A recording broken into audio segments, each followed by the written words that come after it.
लड़के ने गुस्से में दादा की अस्थि को लात मारकर गिरा दिया और दादी की इकलौते जूते पर पेशाब कर दिया। फिर चुपके से उसे चिमनी में फेंक दिया। बिना जूते पहने दादी को नंगे पांव कंकड़ पत्थरों से भरे पहाड़ी रास्ते पर चलकर पानी लाना और खाना बनाना पड़ता था। वापस आकर उन्होंने दीवार पर पोते द्वारा लिखी गालियां देखी। दादी गुस्सा नहीं हुई, चुपचाप पोते की सारी नाराजगी सहती रही। रात में दादी धुंधली रोशनी के सामने सुई में धागा डाल नहीं पा रही थी। पास खड़ा लड़का यह देखकर तुरंत खुश होकर हंसने लगा। इसी समय उसने दादी के सिर पर लगे चांदी के हेयर पिन पर ध्यान दिया। सोचा इसे बेचकर बैटरी खरीदी जा सकती है, इसलिए दादी के दोपहर में सोते समय उसने चुरा लिया। लेकिन हर जगह देखने के बाद भी उसकी गेम मशीन के लिए सही बटन बैटरी नहीं मिली। मजबूरी में वह हेयर पिन देकर स्नैक्स लेना चाहता था, लेकिन दुकानदार ने पहचान लिया कि यह दादी का है और उसे सीधे भगा दिया। लड़का उदास होकर घर की ओर चला, लेकिन चलते चलते उसने पाया कि वह रास्ता भटक गया है। अजनबी गांव की पगडंडी पर वह बेबस होकर जोर जोर से रोने लगा। तभी एक बुजुर्ग ने उसे देखा और वह दादी को जानते थे, इसलिए दया करके उसे घर छोड़ आए। जब वह गांव के बाहर पहुंचा तो उसने देखा कि दादी उसे बेचैनी से ढूंढ रही थी। दादी ने उसे सही सलामत देखा तो राहत की सांस ली और लड़का चोरी की वजह से दादी का सामना नहीं कर पाया।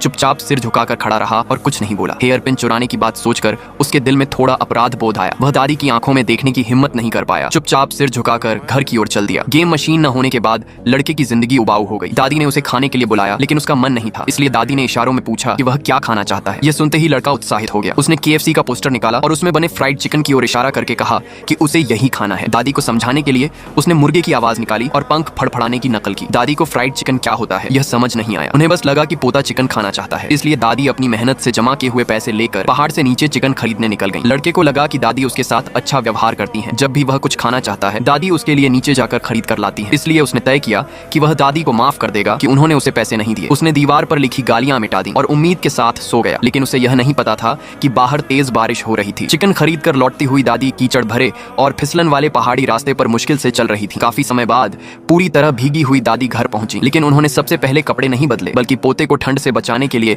उसे कंबल उड़ाया। फिर वह रसोई में जाकर खाना बनाने लगी। जब लड़का जागा तो उसने देखा कि फ्राइड चिकन की जगह उबला हुआ चिकन है और वह तुरंत चिल्लाने लगा, ये कैसा KFC चिकन है? मुझे नहीं पता। मैंने कहा था कि KFC चिकन फ्राइड चिकन चाहिए। इसमें पानी कौन डालता है? तुम्हें यह भी नहीं पता? मुझे नहीं पता, मैं इसे नहीं खाऊंगा। दादी समझ नहीं पाई कि पोता क्यों गुस्सा है। उन्होंने चुपचाप चावल वापस कटोरे में रख दिए, यहाँ तक कि गिरे हुए चावल के दाने भी उठा लिए। रात में भूखा लड़का जाग गया। उसने बर्तन का ढक्कन खोला और देखा कि पूरा चिकन अभी भी रखा है, तो भूख से मजबूर होकर उसने खाना शुरू किया। लेकिन उसे उम्मीद नहीं थी कि दादी का बनाया चिकन KFC से भी ज्यादा स्वादिष्ट होगा। वह तुरंत खाने लगा। इसी समय उसे एहसास हुआ कि उसका व्यवहार कितना जिद्दी और अज्ञान था। अगले दिन दादी हमेशा की तरह जल्दी नहीं उठी। जब लड़का उनके कमरे में देखने गया तो उसने पाया कि दादी बारिश की वजह से बीमार पड़ गई है। बिस्तर पर लेटी दादी को देखकर लड़के का दिल अपराध बोध से भर गया, इसीलिए उसने खुद आगे बढ़कर दादी की देखभाल की। उसने अपना कंबल दादी को ओढ़ाया, उनके माथे पर गीला कपड़ा रखा और चुपचाप चुराया हुआ हेयर पिन वापस रख दिया। फिर उसने बचा हुआ चिकन गर्म किया और अनाड़ी तरीके से दादी के पास ले आया ताकि दादी उठते ही खा सके। दादी की बीमारी के बाद दोनों के बीच का रिश्ता धीरे धीरे करीब होने लगा।